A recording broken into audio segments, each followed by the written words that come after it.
The storm was relentless. Winds screeched through the trees like restless spirits, and rain pelted the windows with a fury that seemed almost alive. 17-year-old Ashley sat on the plush couch in her family's spacious living room, the flickering glow of a horror movie casting shadows on the walls. She'd been left alone. Again. Her parents, high-powered executives, were away on yet another business trip. She'd grown used to their absences, used to being alone in the big, empty house with only Max, her German shepherd, for company. The idea of being completely alone never scared her, until tonight. The movie paused, the screen cutting to black. An emergency news alert interrupted the scene, and a serious-faced news anchor filled the screen. Ashley frowned and leaned forward. "We interrupt this program with a breaking news update," the anchor said. "Authorities are urging residents to stay indoors tonight following the escape of a convicted felon from the state penitentiary. The fugitive, Michael Rourke, is considered extremely dangerous. He has a history of violent crimes, including multiple murders. Residents are advised to secure their homes and report any suspicious activity immediately." The screen displayed a mugshot of the man, a gaunt face with hollow, piercing eyes and an unsettling smirk. Ashley's stomach twisted as she stared at the image. Max, sensing her unease, lifted his head from his place by the fireplace. "It's okay, boy," she muttered, her voice unconvincing. She grabbed the remote and turned off the TV, brushing off the anxiety creeping up her spine. The house was locked, and she had Max. She'd be fine. Hours later, the storm had worsened, and the power had gone out, plunging the house into darkness. The howl of the wind drowned out most other sounds, but Ashley was jolted awake by something she couldn't ignore: Max barking. His sharp, panicked barks reverberated through the house. Ashley's heart thudded in her chest as she glanced at her phone. 3:07 a.m. Her room was pitch black, the air heavy with the kind of silence that made her ears ring.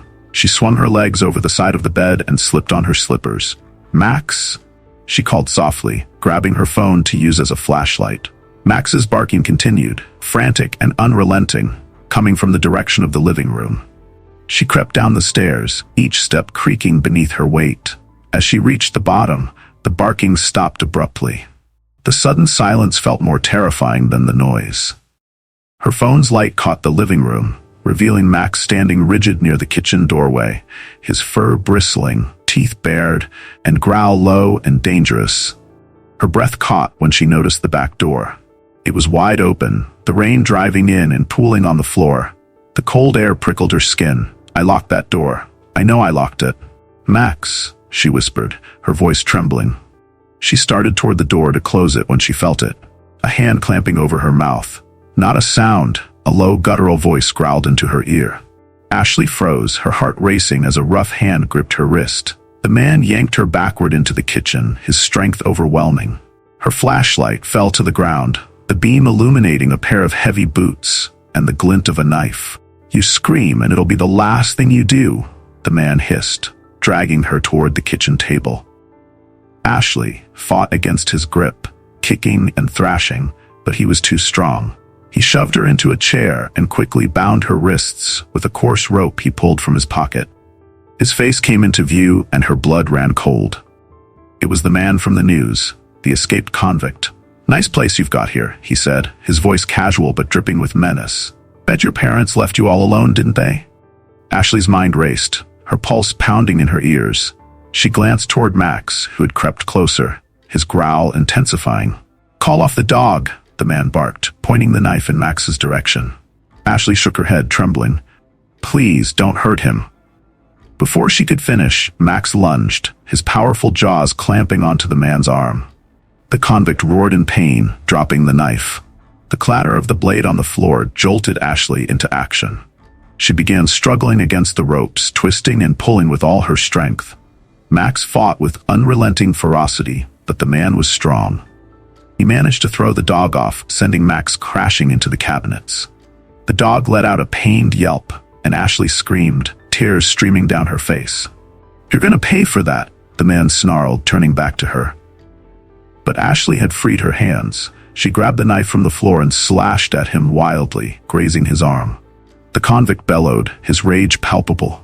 Ashley bolted toward the stairs, screaming for help as she climbed. The storm swallowed her cries, but her voice carried far enough to catch the attention of her next-door neighbor, Mr. Henderson. "Ashley, are you okay?" He shouted from outside, his voice muffled by the storm. She reached her parents' bedroom and locked the door behind her. Grabbing her phone, she dialed 911, her hands trembling. "There's a man in my house. Please hurry," she sobbed into the phone. "Stay calm. Officers are on their way," the dispatcher assured her. The pounding on the bedroom door was deafening. "You think you're safe in there?" the man taunted. Suddenly, the pounding stopped. Ashley heard heavy footsteps retreating down the stairs. Through the bedroom window, she saw the man fleeing out the back door. Mr. Henderson rushed toward the house with a flashlight, but the convict was too fast. He disappeared into the storm, swallowed by the darkness. The police arrived minutes later, but the man was gone. They combed the area, but the storm had wiped away any trace of his escape. Inside the house, they found evidence of the struggle: Ashley's broken chair, Max's bloodied fur, and the rope that had bound her wrists. Ashley's parents returned the next morning, their usual calm replaced with horror and guilt. They promised she would never be left alone again, but Ashley knew that no promise could erase what had happened. The escaped convict, Michael Rourke, remained at large. Days turned into weeks, then months, and the case grew cold. Ashley's life was never the same. Every creak of the floorboards, every knock at the door, every stormy night brought back the terror of that night. Somewhere out there, Michael Rourke was still free, and she knew one thing for certain: he wasn't done. He was still out there, waiting, watching, and someday, she feared, he would return. Alice was just another high school senior, juggling late-night study sessions, college applications, and stolen moments of fun with her friends. But her world began to unravel one Tuesday morning when she found a note in her locker. Written in jagged handwriting, it read, "Your smile is beautiful." She laughed it off, thinking it was a shy admirer or one of her friends playing a joke. But the notes didn't stop. "That blue jacket you wore today really suits you. You look peaceful when you sleep with the curtains open." That one made her freeze. How could anyone know that? Her window faced the backyard, surrounded by a tall wooden fence. Her stomach churned as she glanced around the crowded hallway, wondering who could have written it. That night, Alice tried to push the thought out of her mind. She finished her homework at her desk, the warm glow of her lamp cutting through the darkness. It was quiet, too quiet. With her parents working late, she felt alone in the house, but she was used to it. At 10:30 p.m., she got up to close her curtains, something she did every night. But as she approached the window, she froze. There was someone standing at the edge of the yard. A shadowy figure, barely visible under the pale moonlight, was staring up at her. Alice's breath caught in her throat. She stood there, paralyzed, her mind racing. Who were they? What did they want? Her shaky hands closed the curtains, and she stumbled back, locking her bedroom door. Her heart hammered as she grabbed her phone to call her best friend, Rachel. "There's someone outside my window," she whispered, glancing at the now covered glass. "Are you sure?" Rachel asked, her voice skeptical but concerned. "I'm sure. He was standing there, just watching me." Rachel tried to calm her down. "It's probably some creep playing a prank. But lock everything, and if you're scared, call the police." Alice nodded, ending the call and triple-checking the locks on every door and window in the house. That night, she slept with a bat by her bed. The next morning, another note waited in her locker. "I saw you last night. Don't call the cops, or I'll be inside next time." She felt her blood run cold. Her hands trembled as she stuffed the note into her bag. She reported it to the school counselor, who gave her a concerned smile and suggested she talk to her parents. But what could her parents do? She didn't even know who this person was. That night, Alice stayed awake, every sound of the house making her flinch. When the clock struck 11:15, she worked up the courage to peek through the curtains. The shadow was back. This time, the figure was closer, just outside the fence. Her stomach churned, and she ducked out of sight. Days passed, and the messages continued. The stalker knew her every move. He described what she wore, what time she left the house, and even mentioned the books she was reading. Then came the final note. "See you tonight, Alice. Leave the curtains open." Terror gripped her. She spent the day debating what to do. When she told Rachel, her friend insisted on staying over. "We'll catch him together," Rachel said, trying to sound brave. That night, they prepared. They kept the lights off, leaving Alice's bedroom curtains open as bait. Rachel hid behind the door with her phone ready to call the police, while Alice sat at her desk pretending to study. It didn't take long. At 11:03 p.m., a faint tapping came at the window. Alice turned slowly, her stomach tightening. A pale face was pressed against the glass, a pair of cold, hollow eyes staring at her. The man's lips twisted into a grin. She screamed, scrambling backward as Rachel hit the emergency call button. The man didn't flinch. He tapped harder, his nails scraping against the glass. Tap, tap, tap. The lock on the window rattled. "He's trying to get in," Alice screamed. Rachel shouted into the phone, giving their address. But the man wasn't waiting. A loud crack echoed through the room as he smashed the glass with a crowbar. Shards rained onto the floor as the stalker climbed through, his movements slow and deliberate, like he knew they had nowhere to go. Rachel grabbed the bat from under the bed and swung it with all her strength, hitting the man's arm. He staggered back, cursing, but his twisted grin didn't falter.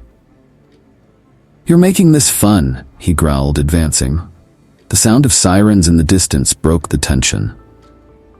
The man froze, his grin vanishing. He turned and bolted through the shattered window, disappearing into the night. When the police arrived, they searched the area but found no trace of him. The notes, the smashed window, and Rachel's testimony were all they had. Alice moved out of her house shortly after, staying with relatives in another town. But the man was never caught. Sometimes on quiet nights, Alice swears she hears tapping at the window, a reminder that the shadow in the window might still be watching. Joan was ecstatic to move into her first apartment. It was her sanctuary, a place where she could start fresh. After years of living with noisy roommates and borrowing space in others' homes, she finally had a chance to live independently. The building wasn't perfect. It was old, with creaky floors and chipped paint, but the rent was affordable, and the neighborhood was quiet. She spent her first few days decorating. Joan painted the walls a soft sage green and filled the apartment with thrifted furniture that matched her eclectic artistic style. The living room was her favorite spot, with its large window overlooking the courtyard, where she could sit and sketch while sunlight spilled in. For a while, everything was perfect. It started small, so small she barely noticed.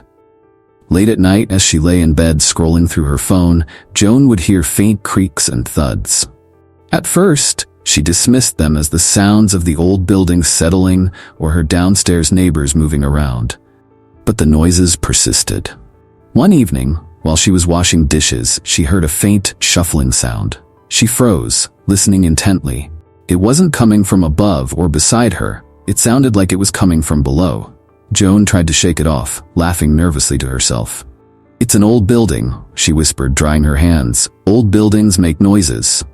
The noises grew louder over the next few nights. Joan began noticing things slightly out of place. A coffee mug she swore she'd left on the counter would be on the table instead. A drawer she thought she'd closed would be ajar. She chalked it up to her own forgetfulness, but the unease lingered. Then came the night she heard the footsteps. She had been up late sketching in the living room, surrounded by her art supplies. The apartment was silent, except for the soft scratch of her pencil on paper.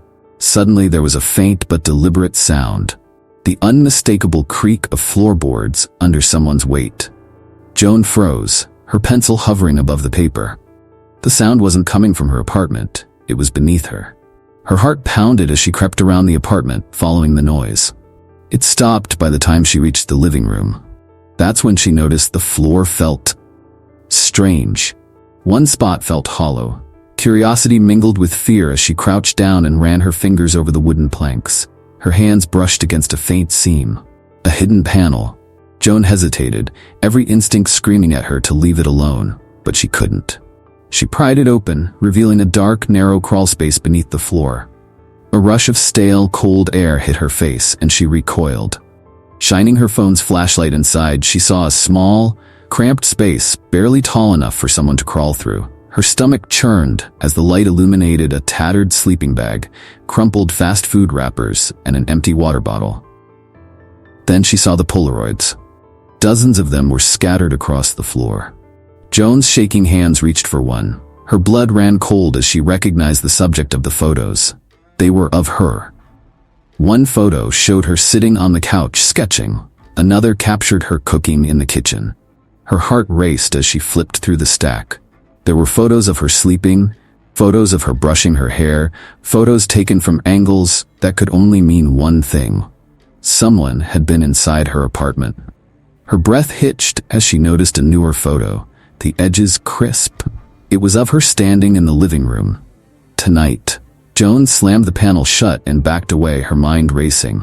She grabbed her phone and called the police, her voice shaking as she tried to explain what she'd found. The police arrived quickly, but whoever had been living under her floorboards was gone.